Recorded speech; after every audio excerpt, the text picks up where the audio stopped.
Hey, wow, hi. My name is Thomas Brush. I'm the creator of a game called Pinstripe, also releasing a game called Neversong. Those games are going to be available on pretty much every platform. If you want to take a look at those games, click the link in the description. Always remember you can get a free copy of Pinstripe by supporting on Patreon. Today, I want to encourage all of you, while you're at home, many of us are quarantined, just take some time and learn game development.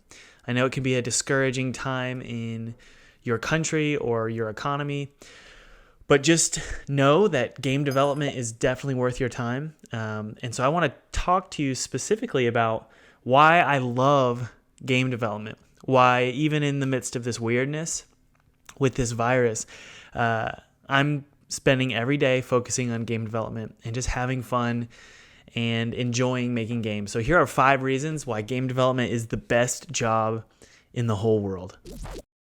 But before we get started, guys, I want to thank Skillshare for sponsoring this video. Skillshare is an online learning community for creatives where millions come together to take the next step in their creative journey for 2020. Now, specifically, if you're curious about deepening your existing passion for game design, it's an incredible place.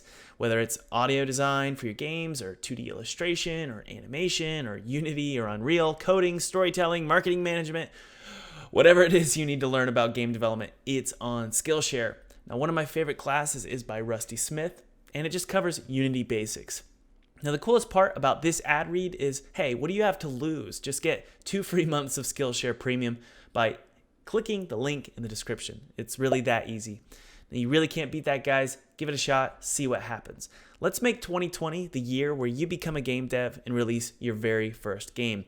Or if you've already done that, congratulations, but let's make it the year where you take game dev to the next level, all on Skillshare. Oh, and by the way, the first 1,000 people to click the link in the description will get 2 free months of Skillshare Premium.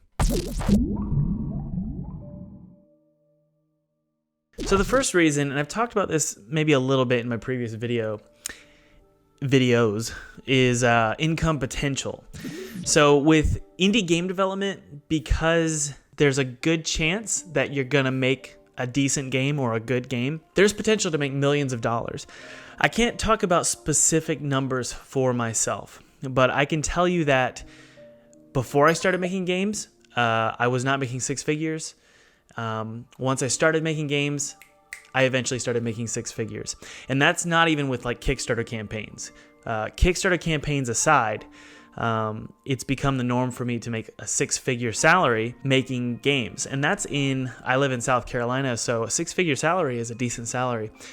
And when I was first working for a boss in a marketing agency, the income potential, I think at the time, it was like $70,000 was where I would be if I had stayed working there for about 10 years. And I was a graphic designer and did some marketing work. Now, obviously, it depends on which country or state you live in, but in my state, we have a pretty low cost of living. So $70,000 was probably the cap or the ceiling at that current job.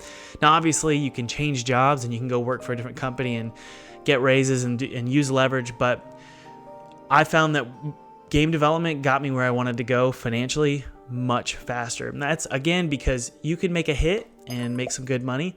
Now, obviously, you're going to have some not so great hits in your career, but overall, the income potential is pretty high. And I can tell you that last year and this year, it's kind of a mix, has been really the best time for me financially with game development. All right, the second reason why game development is the absolute best job in the whole world, and this is specific to indie game development. The second reason is it's the cheapest overhead ever for running a business because everything is digital. So I don't have to have a studio, right? I'm just paying a mortgage for my family. I'm working in my house. I have a PC. It's a decent PC. It's nothing amazing. The software I use, most of it is free. Some of it is subscriptions like Adobe or Unity. But even still, the cost to make games is very small. Now, obviously, in previous videos, I've told you that my games can cost more than $100,000. The reason why is because you actually have to just pay yourself a salary, right? Or two people a salary. So all you're really paying for a game is your salary. Now, obviously that can change depending on the size of your studio, whether you want to actually rent out a space, whether you need to hire different artists, contract out porting services, etc., etc. But all I can say is for me, I was actually just looking at my budget and talking it over with financial advisor this week.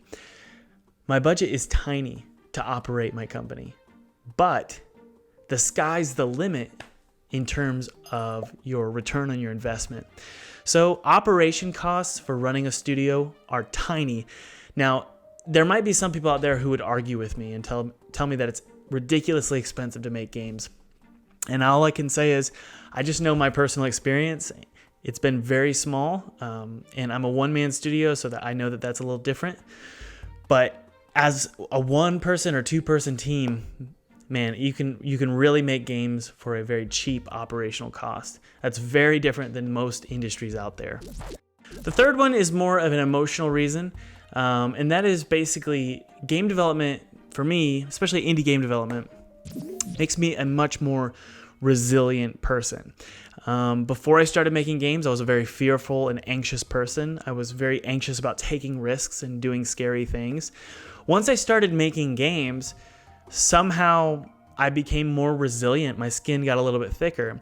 And that's because you have to deal with, critique online. You have to deal with reaching out to, famous YouTubers and talking to them on Skype, reaching out to famous game developers or just really successful people all across the world. That used to be, very nerve-wracking for me, the idea of talking to someone on the phone and getting advice about game development. But once I started making connections in the industry, suddenly, calling someone over the phone or even talking to PewDiePie, for some reason, I just wasn't nervous. Also, when it comes to financial fears, always being scared of maybe not having a good season, not being able to pay the bills. For some reason, because that fear was so constant once I quit my job, that constant fear became less and less and less important to me. I used to wake up at 3 a.m. and sort of panic about finances and bills and how I was going to make sure my game got launched at a certain date so that I could actually make enough money to, pay for my family or the mortgage, blah, blah, blah. Now, obviously I had a good year, but I can say that fear has slowly gone down. Even when I wasn't sure about finances, that fear would just go away. So it's really plays into the idea of being an entrepreneur in general. Entrepreneurs, after 3 years of being an entrepreneur, they have probably the thickest skin that sounds weird. They have a very thick skin compared to most people. So yeah, being an entrepreneur, being a game developer makes you stronger. The fourth reason why game development is the best job in the world is it's a creative explosion. Lately, I've really been interested in code and software engineering. It's weird. The older I get, the more interesting code is and puzzle solving. I'm not great at it, but it's fun. My point in saying that is not only am I an artist and a 3D modeler and an illustrator and a musician, now I can also be a software engineer if I want to. So instead of hiring out a software engineer or contracting out work for the software engineering in my game, I can actually just do it myself if I choose to. It's really fun to be able to pick and choose what you want to do with game development, whether it's illustration, art direction, being a composer, writing a story, being an engineer. There's a ton of different skill sets that you can use in game development. Whereas in a lot of other industries, you're going to be pigeonholed into a very specific skill set. With game development, you're going to wear a lot of hats, and it's always really, really fun. So an example of this is last week, I really wanted to do YouTube. So I just live streamed a lot and did some YouTube content. That was really fun.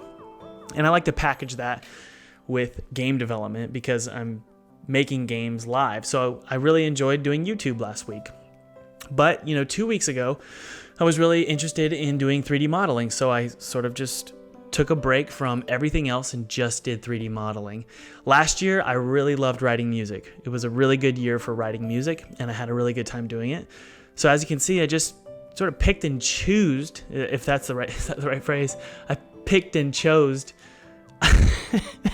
I picked what I wanted to do, basically. You're eventually going to need to do pretty much everything for your game, especially if you're a solo game developer. But you can choose when you want to do it. If you get bored, just jump to the next thing and then jump back when you're not bored. It's really fun doing all these different tasks with game development, and I can't think of another industry that really allows for that. The fifth and final reason why game development is the best job on earth is what I'm calling double dipping. Basically, I actually talked to my financial guy this week, and I talked to him on the phone, and I was telling him, various revenue streams so that he could better help me understand how to operate my studio. And he basically said, Thomas, what you're doing is double dipping. And I said, what do you mean? He said, it might not be the right term, but in doing YouTube content while making your game, you're actually creating 2 revenue streams while only doing one task. So this is the same thing as like being a painter on the side of a street and getting tips, right? With YouTube content, live streaming, game development, I'm getting ad revenue while I'm making a game, and that game is eventually going to be sold and make some more revenue. So you've got multiple income streams while you make your game. So honestly, guys, I recommend if you're gonna make games, see what live streaming does for you. It's encouraging to do it just because you have people hanging out with you while you work. But if you have enough people watching, if you get enough views in your video, you can get a little bit of ad revenue as well. So indie game development allows for you to get revenue all over the place. Now you have to be smart and you have to be entrepreneurial, but if you guys do it long enough, I think I've been doing this for almost a decade, full-time for about 4 years, but making games for about a decade. I've slowly learned through the years how to sniff out financial opportunities and to turn my time into dollars. Now that doesn't mean I'm greedy or anything like that. All it means is that if I'm going to make games, I know that it's going to be challenging some seasons to make some income. So it's important for me to capitalize on any opportunity to make income, especially when there's an opportunity to what I'm calling double dip. Make income while also live streaming your game, or, doing YouTube content to help provide for your studio while you're not actually selling your game. So that's all I really have to say about why game development is the best job on earth. I know a lot of you are nervous right now. Things are weird in the world, especially with this virus. I encourage you to continue learning game development. Don't be nervous about the future right now. Just take the time that you have at home to study game development. Give it a shot. See what happens. Thanks, guys. I'll talk to you later. Please leave a comment, leave a like, subscribe. Do all those cool things. Talk to you later.